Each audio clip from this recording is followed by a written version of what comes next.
할렐루야. 찬양의 큰 은혜 받은 줄로 믿습니다.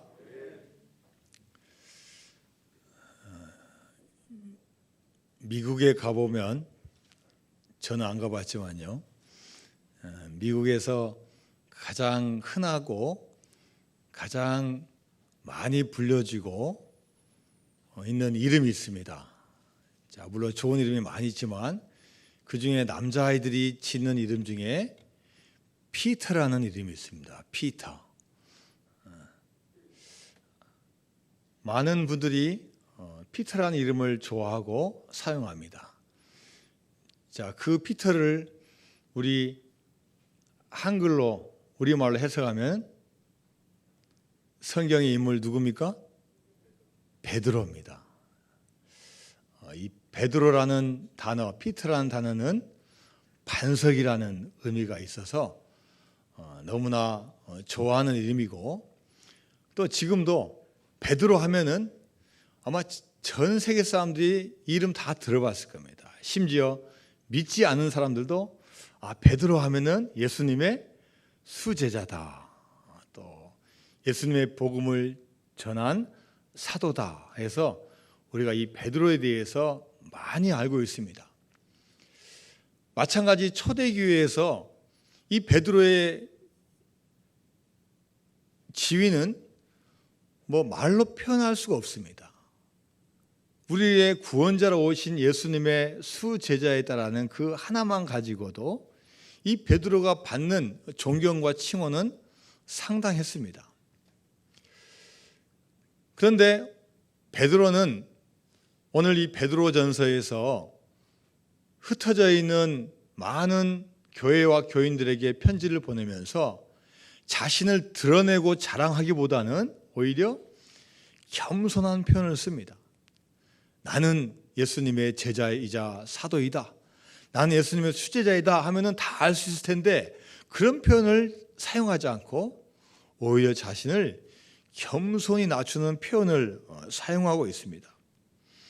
여러분이 잘 아다시피 베드로는 예수님에 대해서 엄청난 고백을 했습니다.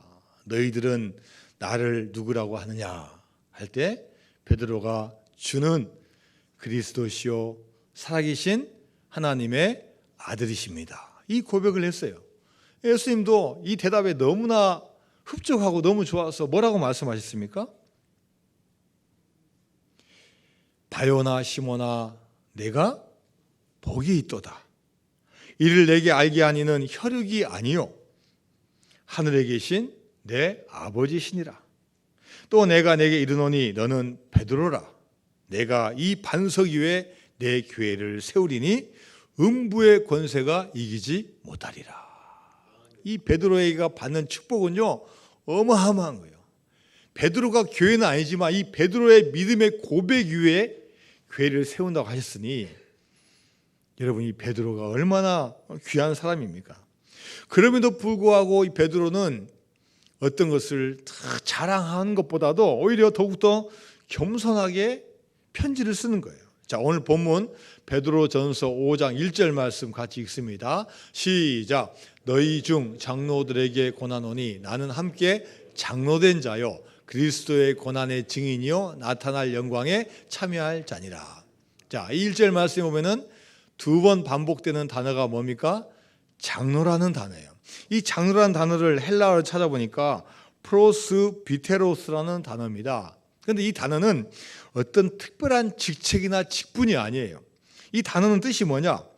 나이가 더 든이라는 뜻이에요. 연장자, 노인, 좀 확대 해석하면은 지도자라는 의미가 있어요. 나이가 좀 더 들고 어른이고 노인이고 연장자라는 의미예요. 이 베드로는 장로라는 표현보다도 얼마든지 나는 사도다, 나는 제자라고 주장할 수 있음에도 불구하고 나는 장로들에게 편지하고 있고 나도 함께하는 장로 중에 한 명이라는 겸손한 표현을 사용하고 있습니다. 왜 이렇게 베드로가 겸손합니까? 여러분 알다시피 베드로는 한때 예수님을 배반했어요. 수제자이면 어느 누구보다도 예수님을 끝까지 따라가야 되는데 자신이 예수님을 버리고 다시 고기 잡는 어부로 돌아갔던 그 시절이 있었습니다.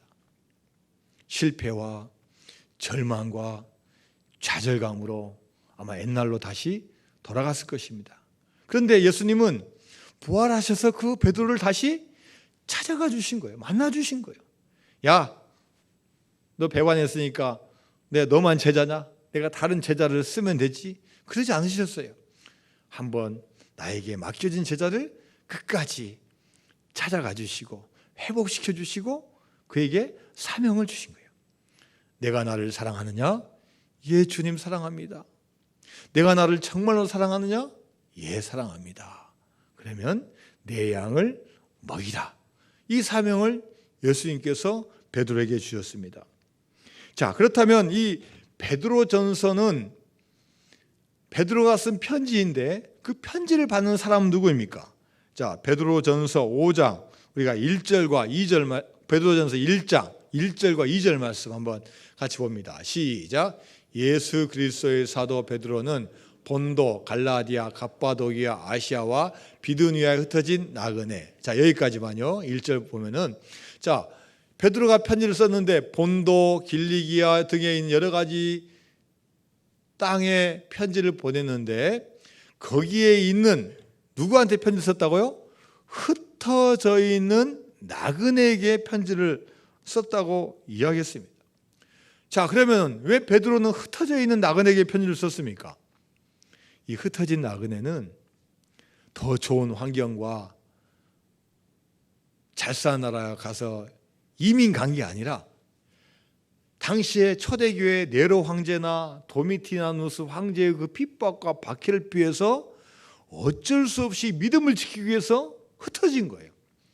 그래서 그들을 향해서 흩어진 나그네라고 표현을 하고 있습니다. 흩어진 사람은 박해와 핍박을 피해서 어쩔 수 없이 흩어졌지만 그들은 믿음을 잃어버린 게 아니라 오히려 거기에 가서 더 믿음을 잘 지키고 있는 것을 볼 수 있습니다. 자, 1장 2절 말씀 봅니다. 시작. 곧 하나님 아버지의 미리 아심을 따라 성령이 거룩하게 하심으로 순종함과 예수 그리스도의 피 뿌림을 얻기 위하여 택하심을 받은 자들에게 편지하노니 은혜와 평강이 너에게 더욱 많을지어다. 비록 흩어져 있지만 그들은 버려진 자가 아니라 어떤 자라고요?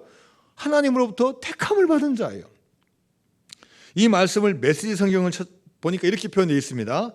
하나님 아버지께서 여러분 각자를 눈여겨보시고 성령의 역사로 말미암아 예수의 희생을 통해 여러분을 순종하는 사람이 되게 하기로 작정하셨습니다. 하나님은 비록 핍박과 박해 가운데 어쩔 수 없이 흩어졌지만 그들을 외면하지 않으시고 어디에 있든지 끝까지 그분들을 하나님 안에서 일을 하게 하고 하나님의 사명을 끝까지 포기하지 않으셨다고 말씀을 하십니다. 몇 년 전에 우리 교회 오후 예배에 와서 선교 보고를 해주신 선교사님이 계십니다.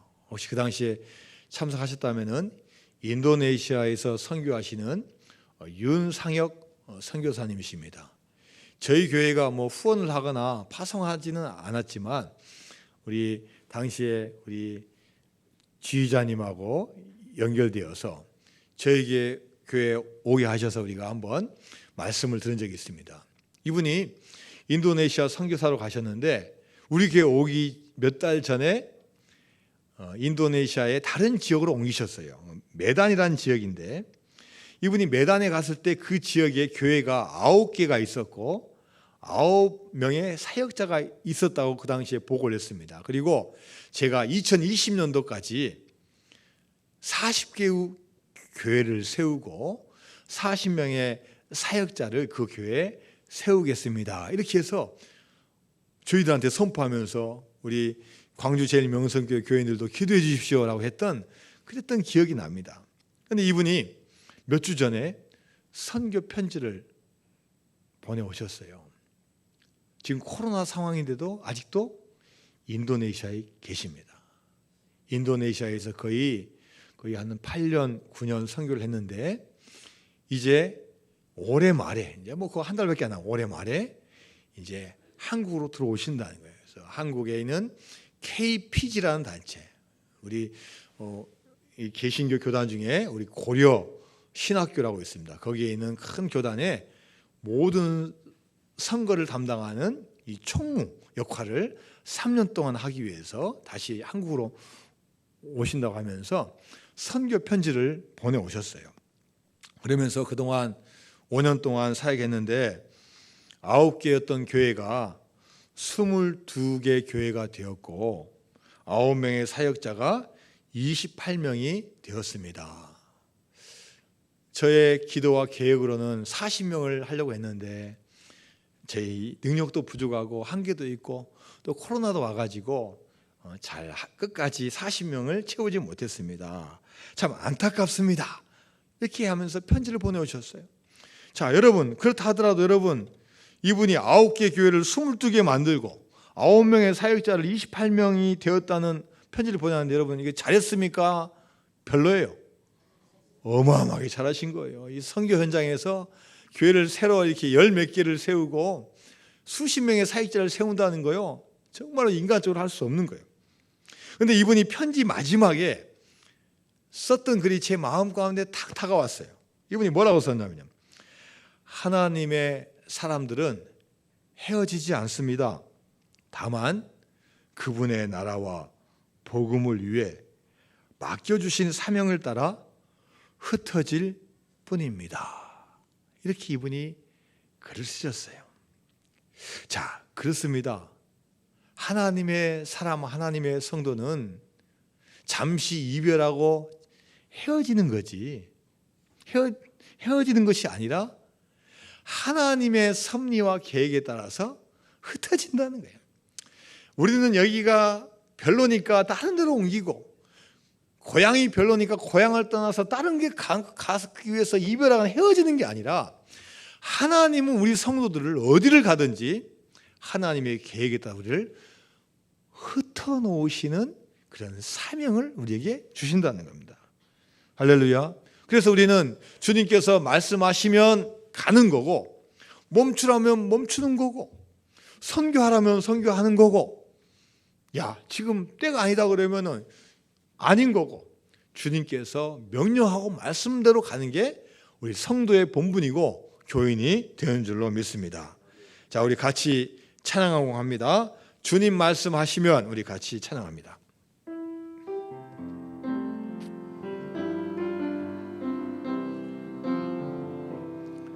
주님 말씀하시면 내가 나아가리다.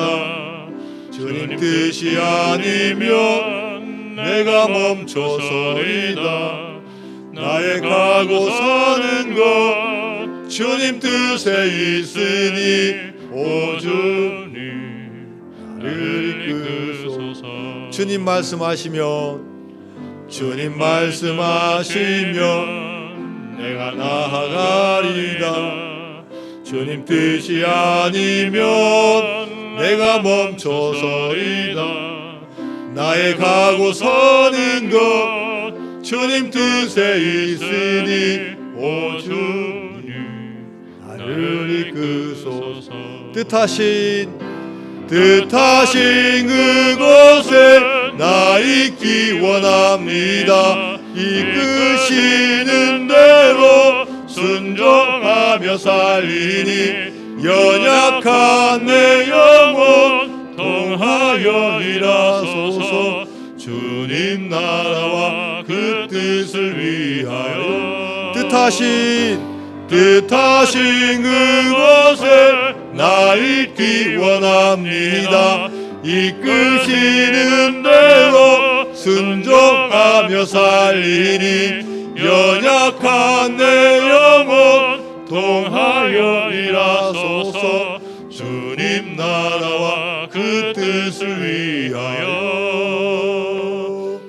오 주님 나를 이끄소서. 오 주님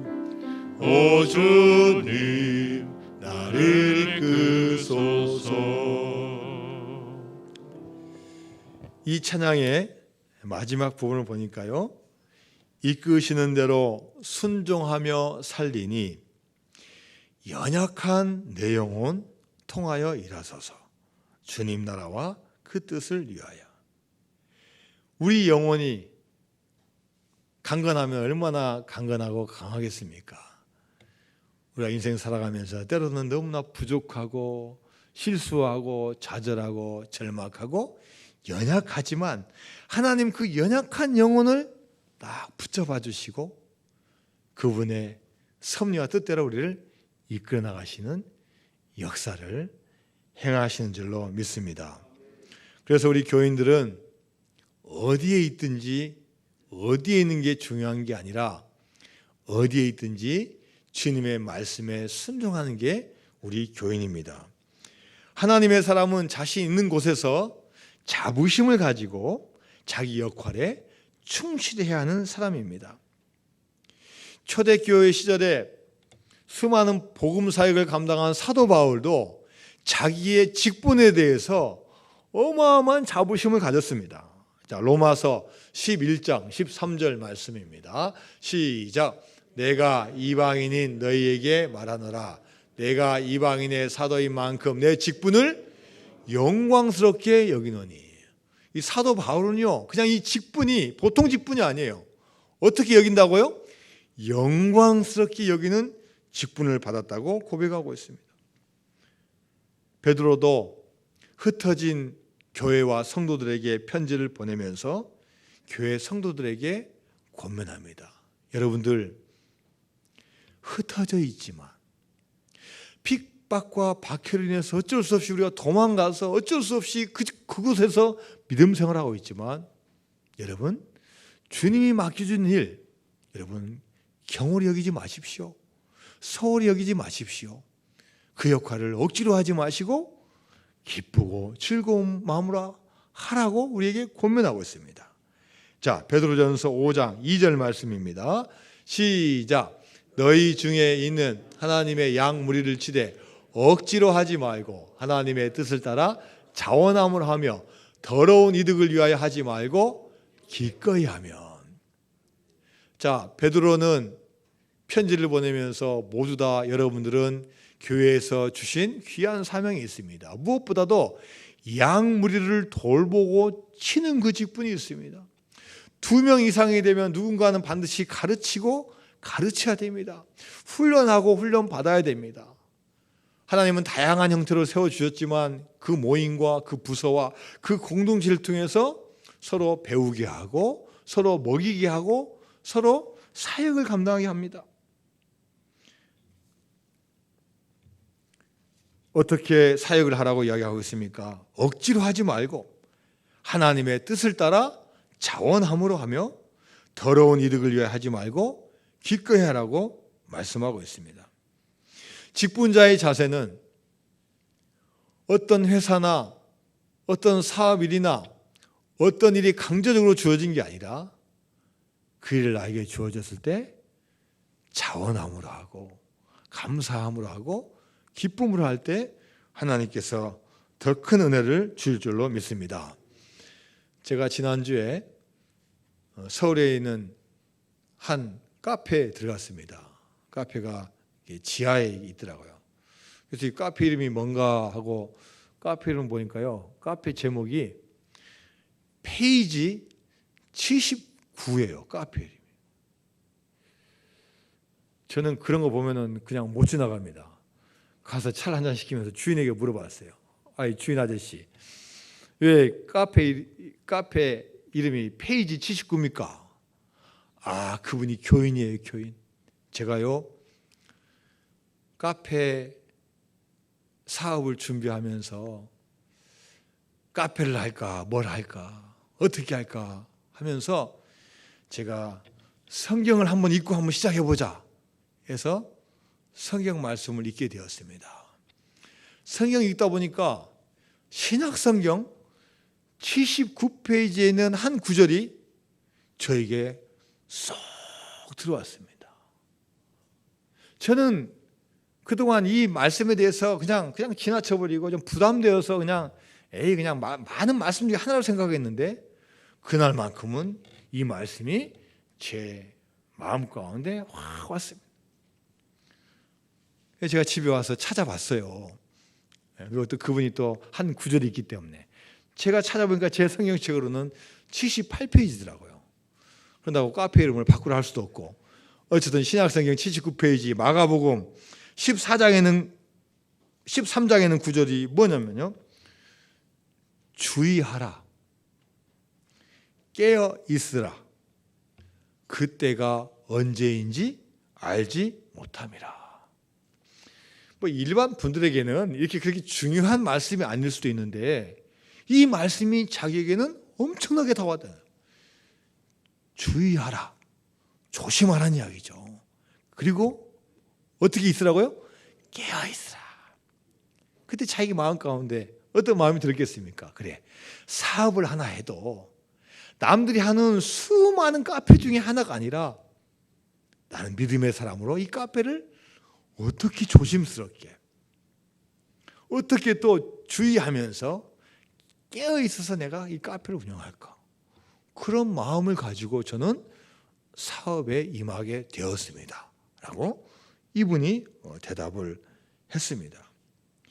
여러분, 우리가 직장 생활하고 사업하고 우리가 가정 생활하고 모든 거 하지만 우리는 시간이 지나면 자기도 모르게 늘 습관화된 삶을 삽니다. 심지어 신앙생활조차도 그냥 주일이니까 교회 나오는 그런 생활을 합니다. 그런데 여러분, 정말 중요한 것은 우리가 그 일을 행하고 그 일을 맡을 때 어떤 마음으로 하냐는 거예요.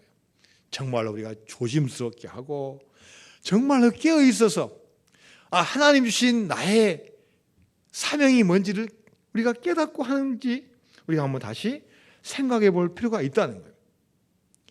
특히 오늘 베드로전서 5장 2절 말씀에서 여러분이 마지막에 있는 부분을 한번 보시기 바랍니다. 자, 마지막에 어떻게 표현했냐면 더러운 이득을 위하여 하지 말고 어떻게 하라고 그랬어요? 기꺼이 하라 해서 기꺼이. 자, 이 기꺼이라는 말을 제가 찾아보니까요, 옛날 성경에는 이렇게 표현되어 있어요. 더러운 일을 위하여 하지 말고 오직 즐거운 뜻으로 하며. 현대인의 성경을 찾아보니까요, 억지로 하지 말고 하나님의 뜻을 따라 기쁜 마음으로 하십시오. 그러니까 하나님의 일은 뭐냐면요, 그냥 남들이 하니까 하는 그런 일이 아니라 나에게 주어진 것을 감사하고 기쁜 마음으로 할 때 하나님께서 진정으로 우리를 인정하여 주시고 축복해 주신다는 거예요. 즐거운 마음으로 십자가 지고 가라. 내가 기쁘게 십자가 지고 가면 슬픈 마음이 위로받네. 때로는 힘들고 어렵고 십자가 지고 가는 길이지만 어떤 마음을 하라고요? 즐거운 마음을 하라는 거예요. 그런데 이게 또 옛날 가사더라고요. 제가 이 성경책을 찾아보니까 이 즐거운이란 말이 어떻게 되냐면 참 기쁜 마음으로요. 기쁘긴 기쁜데 하나님 원하시는 정말로 좋아하는 참 기쁜 마음을 가지고 주님의 일을 감당하라는 겁니다. 여러분, 우리가 무엇을 위해서 일하고 무엇을 위해서 살아야 되겠습니까? 고린도전서 10장 31절 말씀 보겠습니다. 시작. 그런즉 너희가 먹든지 마시든지 무엇을 하든지 다 하나님의 영광을 위하여 하라. 교인은 어떤 일을 하든지 어떤 직분을 맡기든지 분명한 목표를 가지고 해야 된다는 거예요. 그리고 그것을 맡은 자들은 어떤 마음 자세를 해야 됩니까? 자, 오늘 본문 3절 말씀입니다. 시작. 맡은 자들에게 주장하는 자세를 하지 말고 양물의 본이 되라.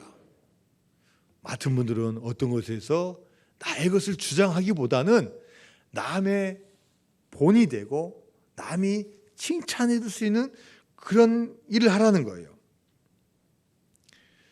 지난주 어제와 그제 우리 교회에서 김장했습니다. 정말로 우리 교회 교인들 얼마나 감사한지, 시간 되시는 분들은 많이 와서 도와주셨어요. 이틀간 다 하신 분도 있고 시간 날 때 와서 다 도와주신 분도 있고 그냥 저같이 이렇게 둘러만 다닌 분도 있고 다양하게 많이 여러분 기도해 주시고 도와주셨어요. 그런데 저희 교회가 벌써 제 생각으로는 김장을 7년째 하고 있는데 작년부터는 김장이 좀 달라졌어요. 한 과정을 생략하고 하시더라고요. 아니 목사님, 이제는 힘들면 힘듭니다. 저희들도 이제는 나이가 들어가고 허리도 아프고 힘드니까요.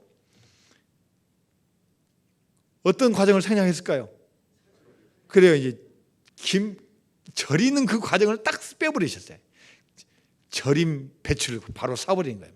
옛날에는 배추를 사가지고 오고 강원도에서 사가지고 오고 우리 권사님 집에서 재배했던 거 막 뽑아오고 막 흙 묻혀가면서 했는데 이게 너무 힘든 거예요. 힘들어요. 그래서 이제 아예 절임 배추를 딱 사가지고 딱 하는 거예요. 여러분, 배추가 김치가 되려면은 꼭 거쳐야 되는 과정이 있어요. 뭡니까? 힘을 빼야 돼요. 힘을 빼야 돼요. 힘 빼지 않으면 배추는 영원한 배추예요.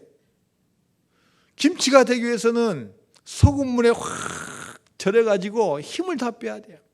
그래서 사람이 먹기 좋게 하고 사람이 양념을 넣을 때 그냥 나긋나긋 받아줘야 돼요. 속도 넣고 무 썬 것도 넣고 굴도 넣고 이것도 넣고 저것도 넣고, 야 보니까요, 배추가 큰 것은 크게 있고 적은 것은 적은 대로 다 말아져 있더라고요. 야, 제가 입만 크다 그러면 한 입에 다 먹을 정도로 그렇게 맛있게 있더라고요.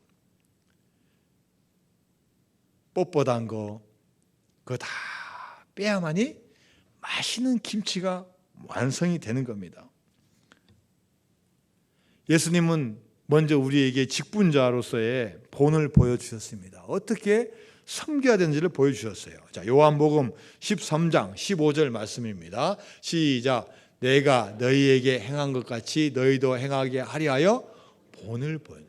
예수님은 친히 하나님의 아들이심에도 불구하고 우리 죄를 사하시기 위해서 우리와 똑같은 몸으로 오셔서 섬기시고 심지어 자신을 몸을 내어주어 희생함을 통해서 우리를 구원하여 주신 그런 섬김을 보여주셨어요. 고린도전서 11장 1절 말씀입니다. 시작. 내가 그리스도를 본받는 자가 된 것 같이 너희는 나를 본받는 자가 되라. 여러분, 우리가 이런 말 할 수 있다면 얼마나 좋겠습니까? 그리스도를 본받는 자가 된 것 같이 여러분도 나를 본받으십시오라고 우리가 다 외칠 수 있으면 얼마나 좋겠습니까? 어떤 글에 이런 글이 있습니다. 동그라미 선생님이라는 글이 있어요. 이영주라는 분이 쓴 글인데 이분은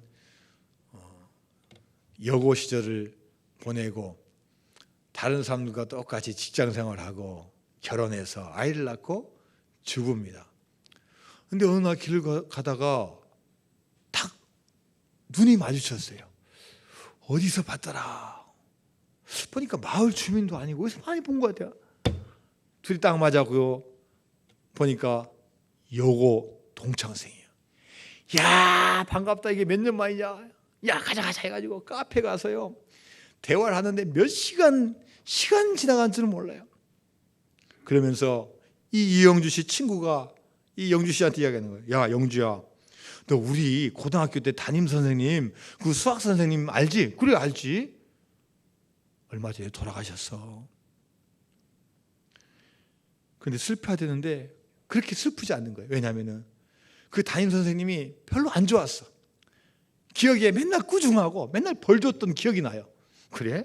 돌아가셨네? 그런데 그 친구가 말합니다. 영주야, 우리 교실에 담임 선생님 교탁 그 유리 밑에 우리 반 전체 애들 우리 사진하고 이름이 있었다. 너 알지? 그래, 그런 것 같아.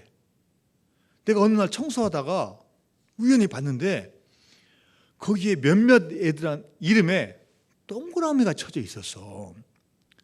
근데 그 동그라미에 내 이름이 있었고 또 영주 이름도 있었어. 그러니까 이 영주가요, 뻔하지. 너하고 나는 찍혔잖아. 찍혔어. 찍혔으니까 선생님이 동그라미 쳐놨겠지. 그런데 이 친구가 오랜만에 집안을 다 정리하다가 옛날 고교 시절에 봤던 그 학생들이 보는 그 잡지책을 발견한 거예요. 이야, 이게 얼마만이야. 그래서 궁금해가지고 옛날 추억을 되살리면서 딱 보다가 그때 담임 선생님이고 수학 선생님이 그분이 썼던 글을 딱 발견하게 된 거예요. 그 글의 제목이 뭐냐? 동그라미 선생님이에요. 그 글은 이렇게 시작하고 있습니다. 나는 수학의 모든 기호 중에 동그라미를 가장 좋아합니다.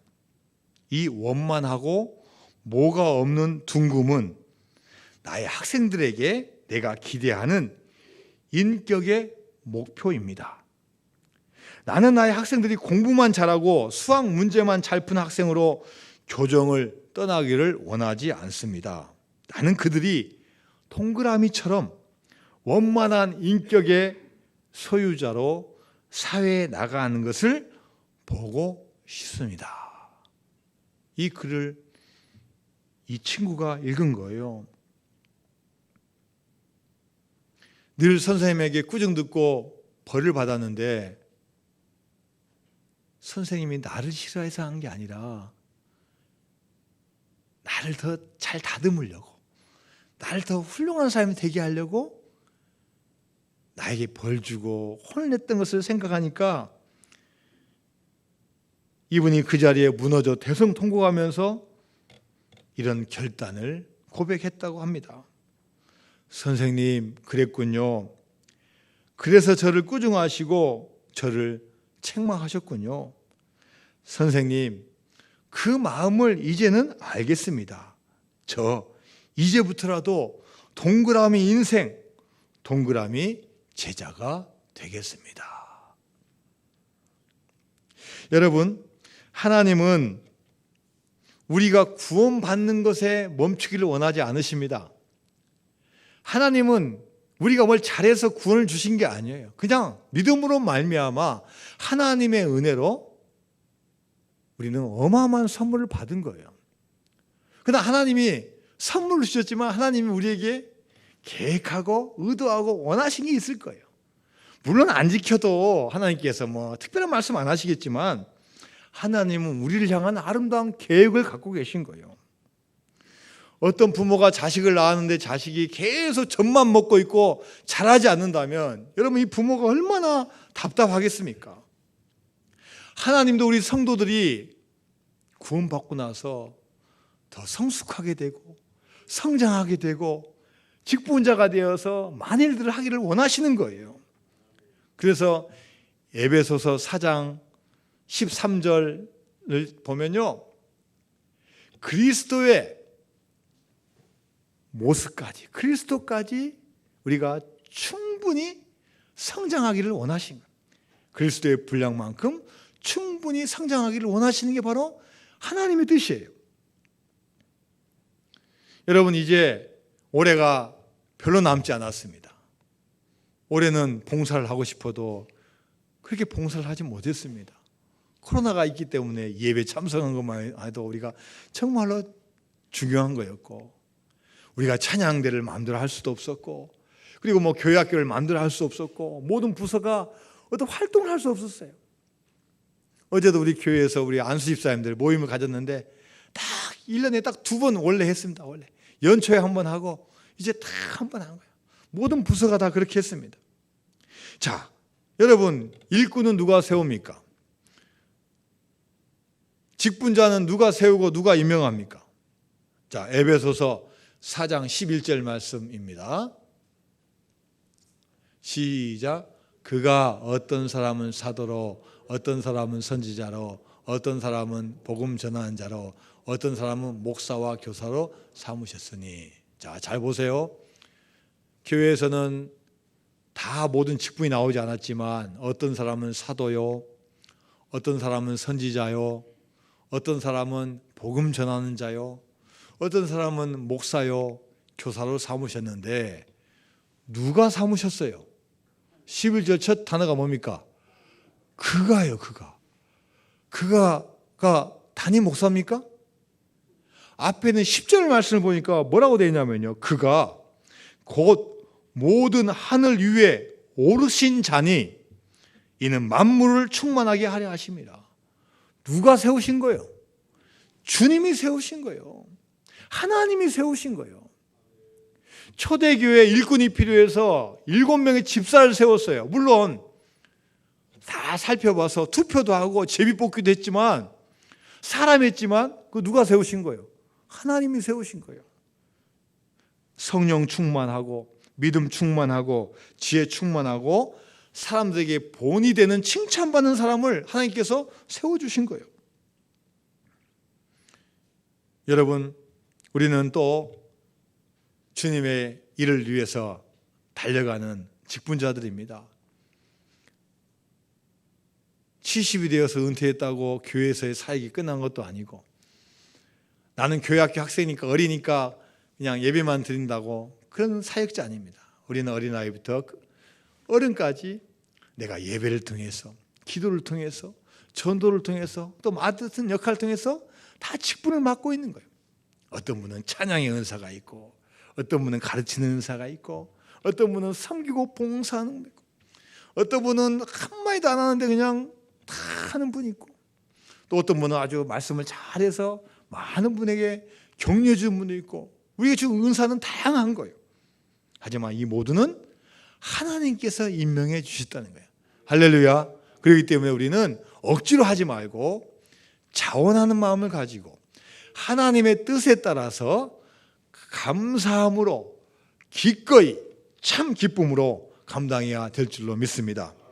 미국의 39대 대통령이 누굽니까? 지미 카터 대통령입니다. 그는 2002년에는 또 노벨 평화상까지 수상했습니다. 그러나 그는 가장 자랑하는 게 대통령도 아닙니다.